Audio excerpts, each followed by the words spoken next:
டேய் மகனே, இங்க ஒரு நிமிஷம் வாடா, உங்கள்கிட்ட ஒரு முக்கியமான விஷயம் பேசணும்டா. என்னப்பா விஷயம்? சீக்கிரமா சொல்லுப்பா, பசங்களோட படத்துக்கு போனோம். டேய், வாழ்க்கை சம்பந்தப்பட்ட விஷயம்டா. வாழ்க்கைக்கு சம்பந்தப்பட்டதா? என்னப்பா, தாத்தா என் பேர்ல சொத்துக்கு ஏதாச்சும் எழுதி வச்சிருக்காரா? பத்திரத்தை கொடுப்பா, பத்திரமா பாத்துக்கிறேன். ஆசைதான். உங்க தாத்தா ஒரு 5 லட்சம் ரூபாய் கடன் தான் விட்டுட்டு போயிருக்காரு. கடனை கட்டுறியா? கடன் இருக்கா? கடன்லாம் கட்ட முடியாது. இங்க பாரு, உனக்கு எல்லா பக்கம் பொண்ணு தெரியாச்சு, பொண்ணு கிடைக்கவே இல்ல. நீ பேசாம லவ் மேரேஜ் பண்ணிக்க.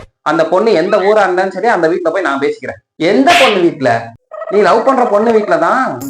நான் தான் லவ் பண்ணவே இல்லையே. ஏன்டா, படிக்கும் போதுதான் அரியரா வச்சுட்டு இருந்தா அதுக்கே ஒண்ணு சொல்ல. எந்த வீட்லயாச்சும் லவ் மேரேஜ் ஒத்துக்குவாங்களா? நான் ஒத்துக்கிட்டு நீ போய் பொண்ணு பாத்துட்டு வாடான்னு சொன்னா ஓவரா பேசிட்டு இருக்க.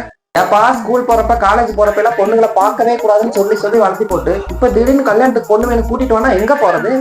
இப்ப நல்லா வாய் பேசு. ஆனா ஒரு பொண்ணை லவ் பண்ண சொன்னா லவ் பண்ண தெரிய மாட்டேங்குது. நீ முடிஞ்சா லவ் பண்ணி கல்யாணம் பண்ணிக்க, இல்லாட்டி பேசாம சாமியாரா போயிரு. அவ்வளவுதான். 6-7 வருஷம் வெயிட் பண்ணிட்டு இருக்கேன்னு சொல்லி கல்யாணம் பண்ணிக்கிறதுக்கு பசங்க ரெடியா இருக்காங்க. அப்புறம் எங்களை மாதிரி பசங்களுக்கு எல்லாம் பொண்ணுக்குறாங்க, இங்கதான் போறது.